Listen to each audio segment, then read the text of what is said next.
Okay, good day. So, good day to Dr. Anita Aquino and also to my classmates. No? So, I will be discussing for today about motivation, the arousal theory of motivation. No? So, please allow me to turn off my camera no, because my internet's not stable. So, again, arousal theory of motivation. No? So, let's go on first on the discussion of what is motivation. No? So, what is the real meaning of motivation? Okay.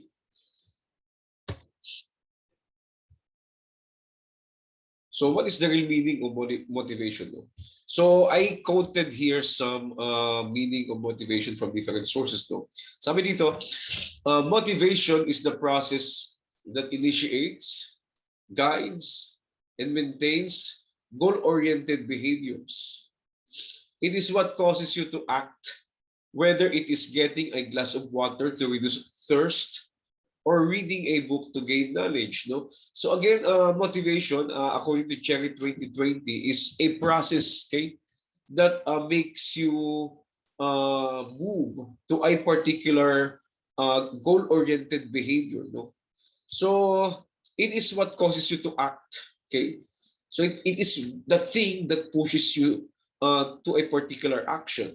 So that's according to Cherry 2020. No, so according to Steers and Porter, it is from the Latin word movere, which means to move. So again, sabi ni Cherry 2020, it is what causes you to act. Then the etymology naman ng motivation is from the Latin word movere, which means to move. So it's actually related. No? So it is the thing that makes you move, or your motor, no, motivation, motor, the thing that makes you that pushes you to move to a particular direction. Okay, so according naman to sa Merriam-Webster dictionary, it is the act or process of giving someone a reason for doing something, the act or process of motivating someone. So again, it is the act of process again of doing something. No, so it means that motivation is an act, a process, a concept, or anything else that pushes you to move or to do a particular action. Okay, so motivation can be like a goal, it can be an attitude, no? It can also be a concept of success. Why are you doing a particular uh, thing is because you want to be successful. That's a motivation. It is also an idea. It can be an idea, no? It can be a support. It can be a performance. So basically, motivation is anything or any concepts or any process or any goals in your life that pushes you to do a particular thing. An example of that, for example, ang motivation natin kaya tayo nag-aaral is, for example, we want to learn. That's one of the good motivations that we have, no? Or we are motivated to finish PhDs because we want to be in a leadership position in the organizations that or we are in. So again, motivation is what thing pushes you to do a particular action and go to a particular direction. Now, so we will be talking about now about the arousal theory of motivation. No? So ano ba yung arousal theory of motivation? Okay? So sabi nga ni Zig Ziglar, motivation is the fuel necessary to keep the human engine running. No? So it means that if you don't have motivation in life, there's a possibility that you will feel or have a feeling of a stopping, no? Kung saan ka man papunta, if you lost your motivation, parang gusto mo nang tumigil, no? But again, that's why it's very very important in everything that we do. What is your motivation? Ano? Why are you doing a particular thing? Whether it is a work-related actions or whether it's a relationship-related actions. Ano ba yung nagmo-motivate sa atin, no? Sabi nga ni Ziglar, that motivation is the fuel, no? That is necessary to keep the human engine running. Kung wala tayong motivation again, we will be stagnant. Okay? We will not be able to do to a particular direction na gusto natin puntahan. Okay? So some theories of motivation that we discussed, I guess my classmates already discussed in our subject, no? So instinct theory, the drive theory, the reduction theory, no? So this again, this report will be focusing on the arousal theory of motivation. Okay, so what is it? No, what is the arousal theory of motivation? So pag sinabi natin arousal, ano yung unang bagay na pumapasok sa iyong isipan? No? So it may be a particular action, no? Or a particular thing that makes you excited, or a particular thing that makes you on fire, or a particular thing that makes you active, no? Masabi you are aroused, or na-aroused ka, something like that. I mean, it's not only sexual. Most of the time we hear the word arousal in sexual context, but in this context we are talking about in general, no? So in general thing, a thing that makes you excited, no?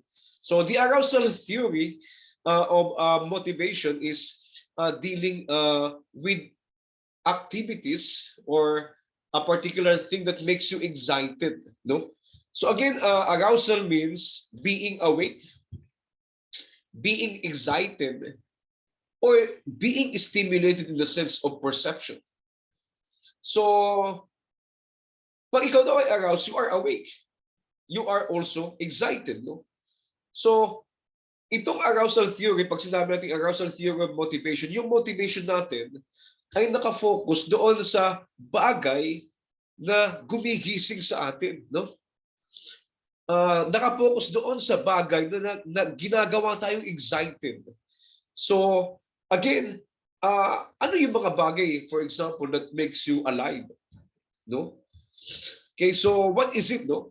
People are driven to act, to move, or to do particular actions in order to maintain an optimum level of arousal. This theory is actually focusing on the things that make you alive. However, the main focus of this arousal theory is that people tend to maintain an optimum level of arousal. Ibig sabihin yung optimum, yung tamang-tama lang, ano? Hindi sobra, hindi din naman kulang. So ang arousal level, arousal theory of motivation ay nagsesentro, it is centered on the thought that every person is maintaining an optimum level of arousal. Okay? So we'll be delving into that more, no? So again, according to the theory, every individual has a unique, no, optimum level of arousal. Ibig sabihin, yung optimum level ko of arousal, yung ibig sabihin yung pinakatamang level of arousal ko is different from other people. Yung optimum level of arousal mo is different from mine. Mine optimum level of arousal is different from yours. So that's why we have different level. Every people is unique. That's the main one of the main features of this theory is every arousal level or optimum level of every people is unique. So optimum means, okay, take note of this one. Optimum means the exact amount that is just right for them. Ibig sabihin, yung optimum level ng arousal o ng excitement na tamang-tama lang sa'yo, yun yung mine-maintain mo. Ang tanong, paano mo mine-maintain yun? Mamaya pag-uusapan natin, ano? Pero doon nakasentro daw, sabi ng theory na to, yung mga ginagawa mo. Kaya ka gumagawa ng mga bagay, it's either you will be napping or you will be doing extreme activities, is for you to maintain that optimum level of arousal. Okay? So every person is motivated to act, to maintain this just right, quote in quote, amount of arousal. So again, kaya magkakaiba tayo ng hilig, di ba? Yung iba mahilig sa extreme activities. Yung iba naman mahilig lang matulog, no? Kasi those kind of activities are the activities that maintain their level of arousal. Kasi nga sabi ng theory na ito, magkakaiba ang level ng arousal ng bawat tao. So that's why we are attracted to different activities.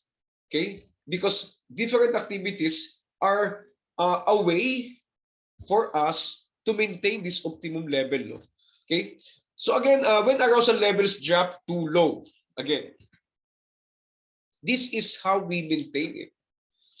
So when arousal levels drop too low, a person seeks stimulation to make it high and be at optimal level again. So ibig sabihin, kapag yung optimum level mo ng arousal, ng excitement ay parang nagiging bababa, naghahanap ka ng mga activities na talaga namang ma-excite ka.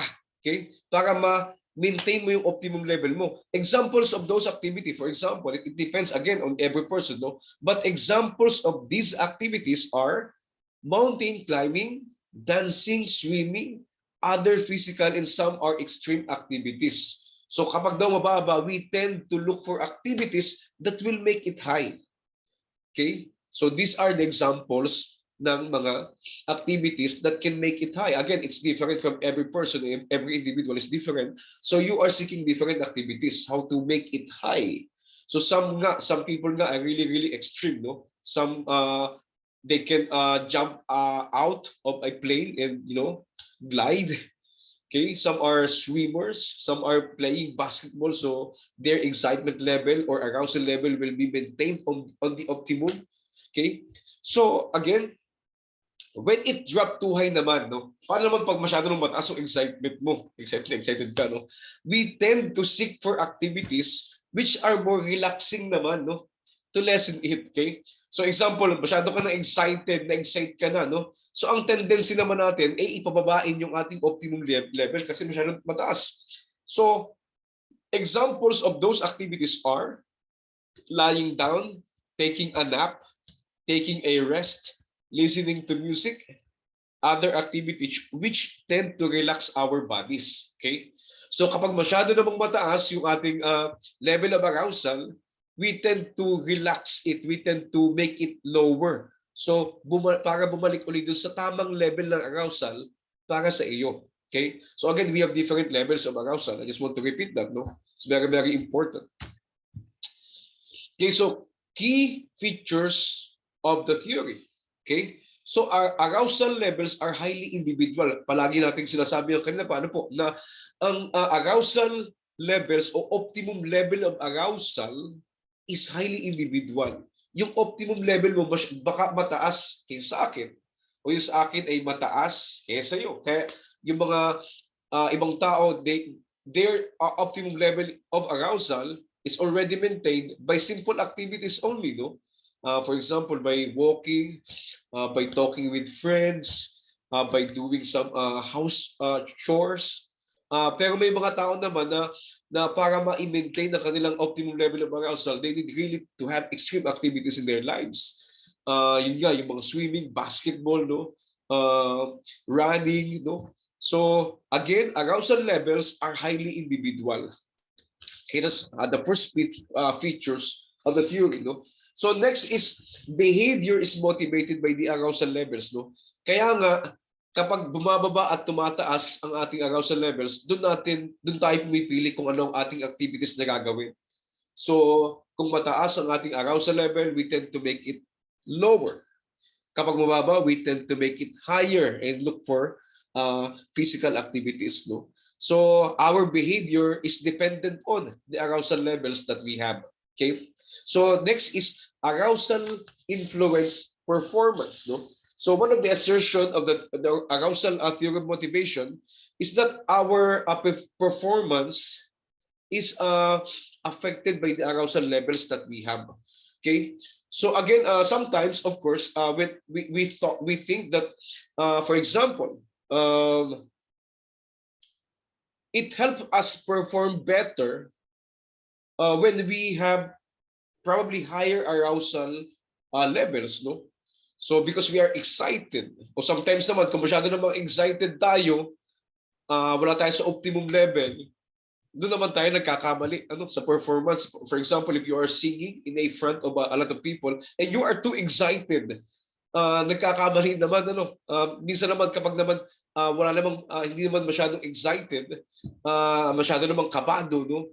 Doon din naman nagkakamali. So, kaya ang pinakamahalaga, ang pinakang keyword po sa arousal level of motivation is the optimum level of arousal, no, of a particular person, of the individual. Okay?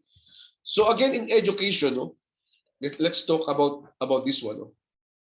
So in education, since it is highly individual, we need to consider that every student are different, of course, and have different arousal levels.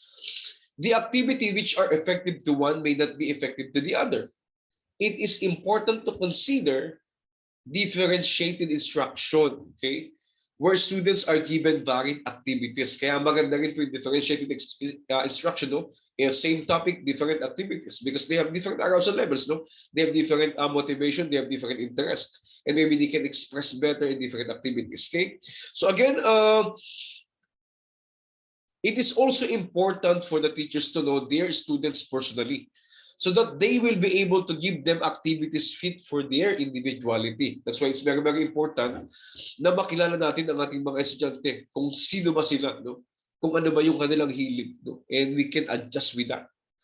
The teacher might also check for the background of their students by asking them, their parents, and their previous teachers, no? You can investigate, halimbawa, no? It is important because some students have disorder like ADHD, which sometimes requires higher optimum level of arousal and thus requires different approach. Kailangan kilala talaga natin ang ating mga estudyante so we can adjust to their needs, no? So sometimes we can give them different physical activities, no? So because it is highly individual, we need to know or we need to be aware of the differences of our students. Okay. Next, number two, since behavior is determined by arousal levels, the teacher may employ different physical activities for the classroom management. No? Example of these are exercises, routines, action songs, games, other physical activities. At the same time, the teacher may give the student rest time or nap time to balance it, no? So that's why it's very, very important to sometimes give them physical activities, no? Because some of them have a really, really high arousal levels, and sometimes we also give them rest time. So we have a break, no? We in sometimes private schools they implement nap times, okay? So they can be balanced, no? Kapag overly excited, we can relax them and just rest for a while, no? So they can according to the theory, so we can maintain the optimum level of arousal. Okay. So again, next, since it affects performance, it is important that we help students maintain their optimum level of arousal. Ayon nga sa Yerkes-Dodson law, states that increased level of arousal will improve performance until they reach their optimum level. So balance is the key, no? So Yerkes-Dodson law, ibig sabihin, it really affects performance. So when we make or when we increase the arousal level up to the optimum level of arousal, it means we are helping them. But balance is the key, no? Again, hindi maganda din na sumobra naman sa optimum level, and the goal is to maintain it in that particular optimum level, no, of a particular individual. Okay, so your work, I know kay Steve Jobs, no, I just want to finish the report with this quote, no. So again, arousal theory of motivation will help us, no, to at least manage them and motivate them. If we at least are aware, if we are aware of the individuality of our students, we know at least we have an idea, no? So how can they be able to maintain the optimum level of their arousal, no? So ayon nga kay Steve Jobs, your work is going to fill a large part of your life. And the only way to be truly satisfied is to do what you believe is great work, no? And the only way to do great work is to love what you do. If you haven't found it yet, keep looking. Don't settle. As with all matters of the heart, you'll know when you find it. So again, Do you love what you're doing? No? So again, that's what the point of Steve Jobs here. So again, thank you for today. No. So the arousal level, the arousal theory of motivation. Okay. So is about maintaining the optimum level of arousal.